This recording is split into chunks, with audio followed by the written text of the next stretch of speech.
At 14:07 local time, FA-18 Super Hornets were screaming toward these three irreplaceable Iranian aircraft at Cayman Airport. Overhead, a circling drone was relaying footage back to the strike group, and what it saw wasn't good. The Iranians were getting ready to put these birds in the air at any moment. And just as the F-18s punched to full afterburner, an Iranian operator popped out looking to put their faces on a T-shirt.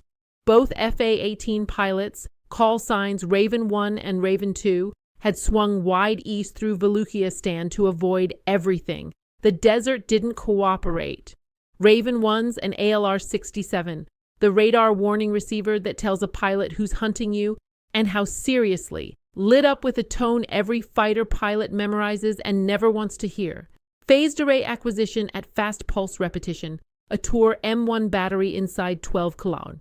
The battery had been sitting cold in the foothills with its radar off.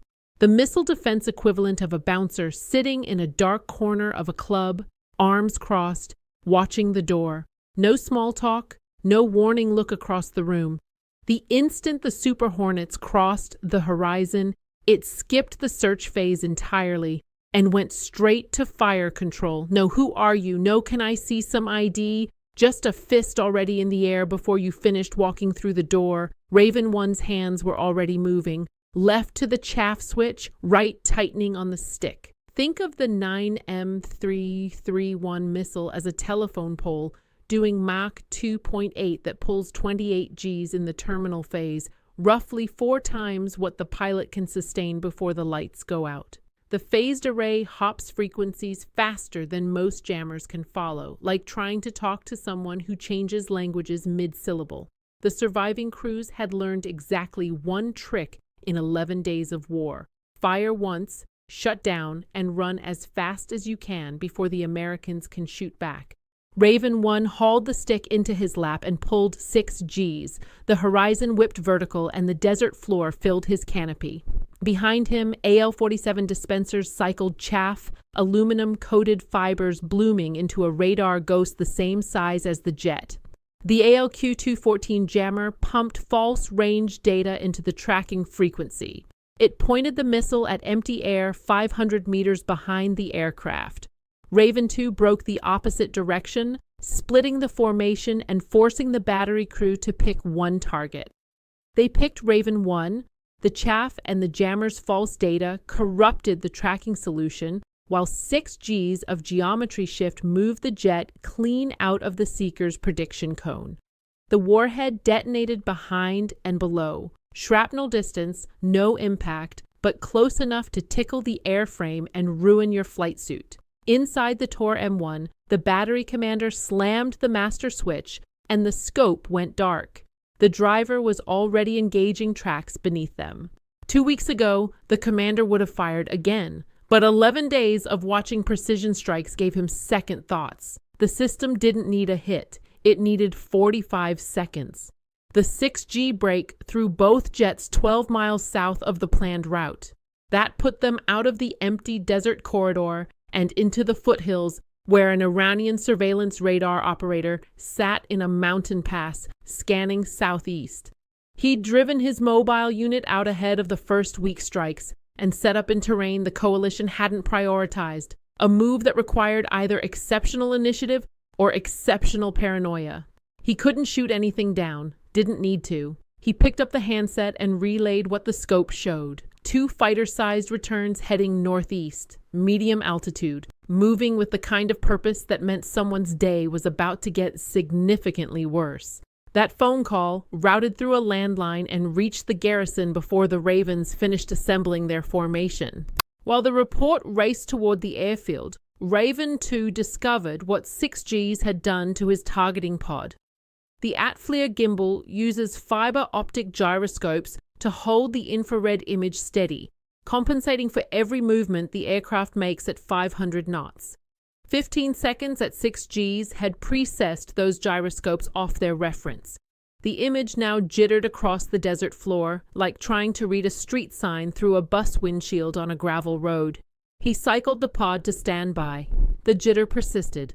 What Raven 2 didn't know, what nobody would confirm until maintenance debrief, was that the gyroscopes hadn't just precessed. The 6G snap had micro-fractured the fiber optic coupler feeding the reference laser. The pod wasn't drifting, it was guessing. Below 15,000 feet, the narrower field of view would compensate with the target filling enough of the frame that the drift couldn't lose it. But 15,000 feet put him inside the engagement envelope of every short-range weapon still active. The Tor hadn't just pushed them off a route and into a surveillance radar. It had broken Raven 2's eyes and was about to force him into the altitude band where ground defenses work best. At Kerman, a ground controller grabbed a field telephone, listened for 4 seconds, and sprinted across the apron. Fighters inbound. Fuel trucks lurched clear within seconds. Inside the cockpit, the flight engineer was already throwing switches on the overhead panel. APU start sequence. The beginning of the 4 to 5 minute spool that feeds compressed air to each of the 4 turbofans at roughly 90 seconds per engine. If every step went right, the heavy transport could be taxiing before the Americans arrived. Thousands of miles away, a Reaper sensor operator watched the scramble unfold in real time. Activity at the target. Engine start on the heavy. When the Reaper's fuel state crossed bingo after 20 hours on station, the mission wasn't done, but the fuel was. The operator swept the apron one last time, time-stamped the frame, and turned south. The screen went to empty desert. The replacement Reaper was 30 minutes out. The Ravens were 25. For the next 5 minutes, nobody on the American side could see the airfield. The Ravens circled while fuel burned, and the transport crew raced through their checklist with nobody watching. But during those 5 blind minutes, the transport wasn't just spooling engines to evacuate. Ground crews were loading crates through the rear cargo ramp. Long olive green cases that didn't match any standard supply manifest. Whatever was being flown out was worth more than the aircraft itself. Command held the Ravens in orbit. No ISR coverage meant no weapons release authorization. Standard procedure that made sense far from the fight, and no sense at all from a cockpit burning fuel it couldn't spare. At the airfield, those same 5 minutes bought everything needed. Gun trucks rolled from the motor pool. By minute 3, a MANPADS team stood on a maintenance hangar roof with a launch tube on the operator's shoulder. A third-generation system, not perfect, but good enough. The replacement Reaper checked in at 23,000 feet. The operator slewed the turret to the apron and the picture came in clean. All 3 aircraft confirmed. APU hot on the heavy. Recommend immediate. Hold released. 16 minutes to target. Raven 1 swept the airfield from maximum standoff range. His targeting pod was clean, stable. 2 pickup trucks with twin-barreled anti-aircraft guns sat at opposite ends of the runway. No radar, no warning, just raw volume of fire. On the hangar roof, the MANPADS operator was clearly visible. The defenses formed a simple equation. Come in high and GPS jamming ruins your bomb. Come in low and the ground defenses ruin your day. The weapons they carried, 500-pound GPS-guided bombs, are highly accurate under clean conditions. Under jamming, that accuracy degrades significantly. The only way to tighten it was to release lower, cutting flight time and reducing drift. But lower meant entering the threat envelope. Raven 1 rolled in first at 12,000 feet, 30-degree dive. 3 seconds from release, the southern gun opened up. No warning tone, just tracers ripping through the sky where the jet was about to be. He broke hard right into afterburner. First run scrubbed. On the rooftop, the MANPADS operator read the move, already anticipating the next pass. Raven 2 couldn't wait. The transport had been spooling too long. He committed alone at 10,000 feet, pushed lower by a targeting pod that wasn't reliable. The crosshairs drifted, corrected, drifted again. For a brief half-second, they settled. He released. The bomb dropped, fins deploying, GPS receiver searching for signal already under interference. The jamming didn't hit like a wall. It crept in, Noise flooding the frequency, position drifting. Corrections fought interference all the way down. From the rooftop, the missile launched. Raven 2 broke into it, deploying flares. The Seeker hesitated between the hotter flares and the larger aircraft. The rapid maneuver smeared its view.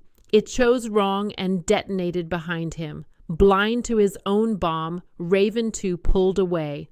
The bomb continued through contested air, correcting constantly. At impact, it struck forward of the wing root.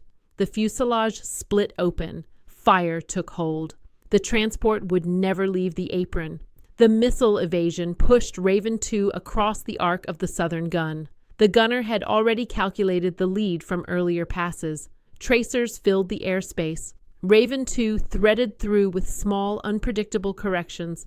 Raven 1 came back on a different line. He used the hangar to block the manpad's operator's view during the critical seconds.